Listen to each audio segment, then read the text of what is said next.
Mark rattled the cradle buttons until he heard a dial tone return to the line.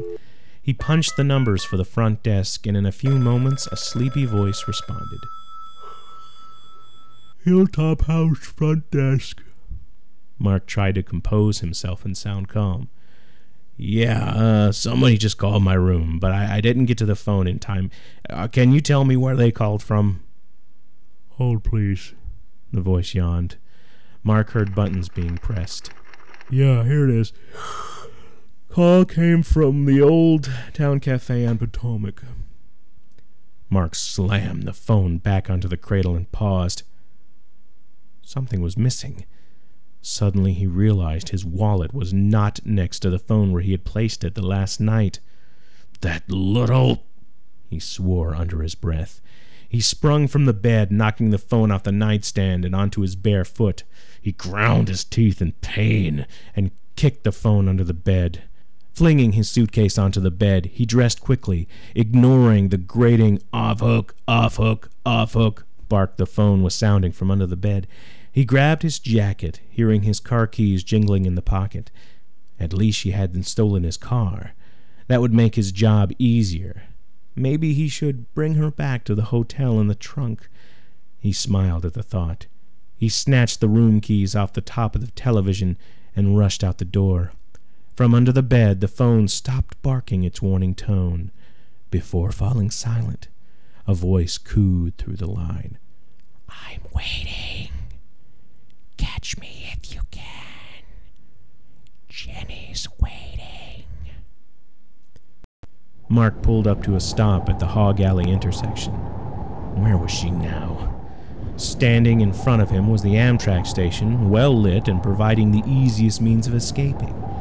But then his eyes turned to catch a flicker of light reflected against the windows of the Old Town Cafe across the street from the station. Following the reflection, he saw a woman walking on the tracks.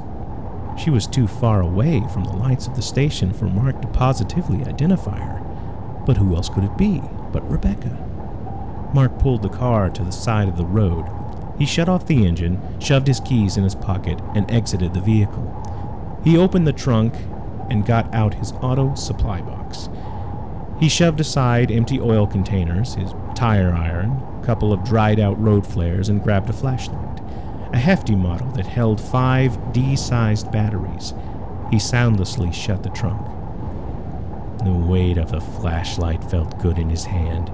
He had no trouble imagining himself swinging it down onto Rebecca's head. Within minutes, he had narrowed the distance. He was certain it was Rebecca. When he was a few hundred feet from her, he turned on the flashlight, momentarily catching a shape in the beam, wearing an old-fashioned dress. Did she think she was going to fool him by wearing that thing, he thought? Damn thing sticks out like a sore thumb. He ordered her to stop, but without turning around to see who it was, she picked up the pace, almost breaking into a run. Mark grinned.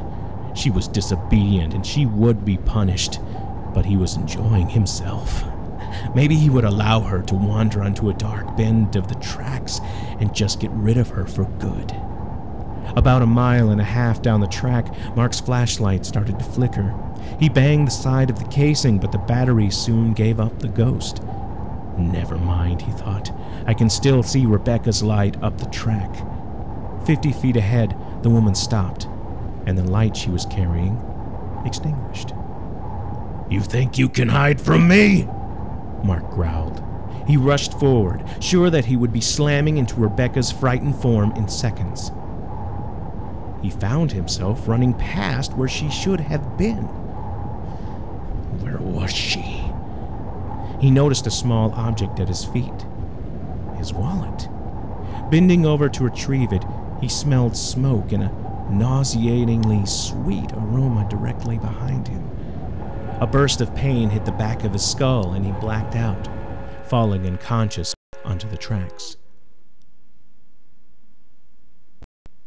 The following afternoon, Raymond Cantelli and Robert Munsey of the local police department reviewed their newest case in the department's break room. All right, the railroad worker questioned says that approximately 11:15 this morning, he discovered the body on the tracks, burned beyond recognition, melted identification, credit cards in the wallet, etc., etc., etc. He waited for his partner to nod in agreement. Now, the kid at the hotel says that the guest in room 9 called him about a call placed to his room from the cafe, but doesn't remember who or when because a freak storm brought down a tree on their transformer. It caused a power surge that wiped out the hotel's computers, digital recorders for the security cameras. Muncie poured himself some more coffee. And no credit card slip, guest book signature, or any sign whatsoever of the woman that was allegedly with him. Look, it's obvious that the guy smoldering in the morgue right now is the same guy from the hotel, but we have no proof. Maybe Jenny got him. Cantelli smirked. What? You remember that old ghost story about Jenny?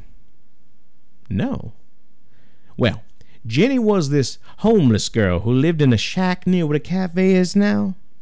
One night, her dress caught fire and the poor thing burned to death. They say she haunts the tracks, appearing as a ball of fire. You can always tell which engineers have seen her by the speed of which their trains pass the station. Muncie whistled the theme to the Twilight Zone. The two detectives laughed.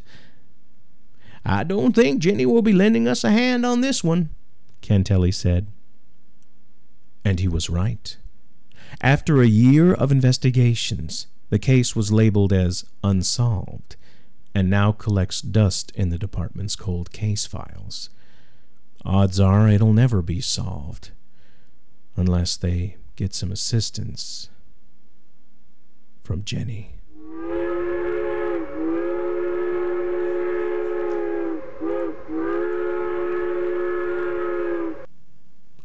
Well now, it seems that evil gets what it deserves in the end.